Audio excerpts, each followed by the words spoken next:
Yo, what is up, everyone? We are back with the Chapter 420 leaks for Rent-A-Girlfriend, and honestly, Sumi Sakurasawa is officially the MVP of this entire series. We left off with them at the People's Library, and today we see exactly why Sumi chose this spot. It's a paradise for the socially anxious, but for Kazuya, it's a pressure cooker.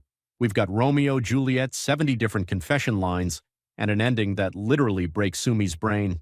Let's get into the details. The chapter starts by highlighting just how much Sumi fits the library aesthetic. It's her utopia, but Kazuya is struggling. His mental state is so shot that he's starting to see Sumi's face on everyone around him. Sumi returns after being away for a bit, and she's lugging a massive stack of books. We're talking titles like Famous Quotes on Love and 100 Best Confessions. She doesn't just show him the books, though. She starts transcribing them into her notebook by hand. Kazuya is watching this, and he's actually moved to tears.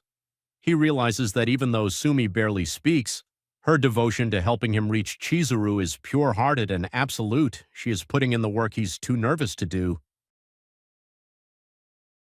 Of course, it wouldn't be a Kazuya chapter without a mental spiral.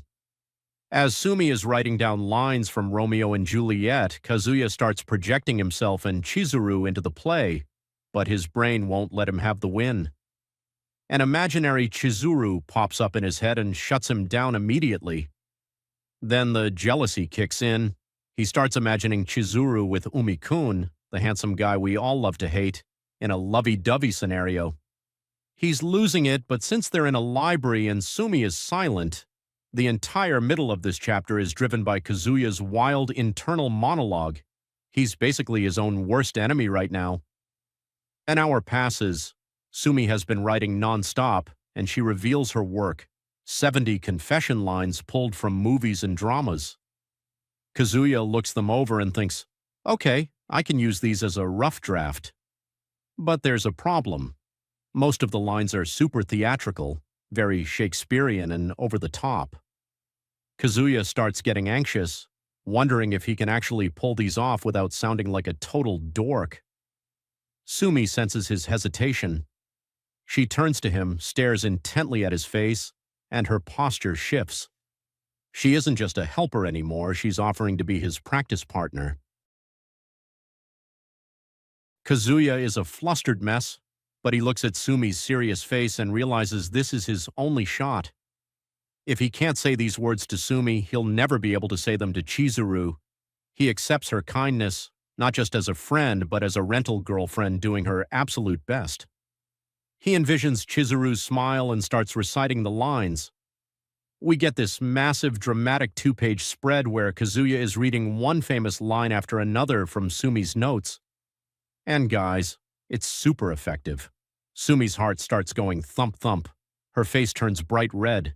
She's the one who wrote the lines, but hearing Kazuya say them with that much resolve, it's too much for her.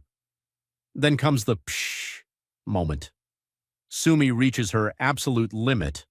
Her brain literally short-circuits, her nose starts bleeding, and she faints right there on the spot in the middle of the library. Kazuya just broke the angel of the series. The chapter ends there with the teaser for next time, More Than That Person. Could this mean Sumi is catching feelings again, or is Kazuya's resolve finally reaching a level where he's ready to face Chizuru? What do you think of Sumi's reaction? Was it too much, or is Kazuya actually becoming a Rizlord? Let me know in the comments. Hit that subscribe button for the Chapter 421 update next week. Peace.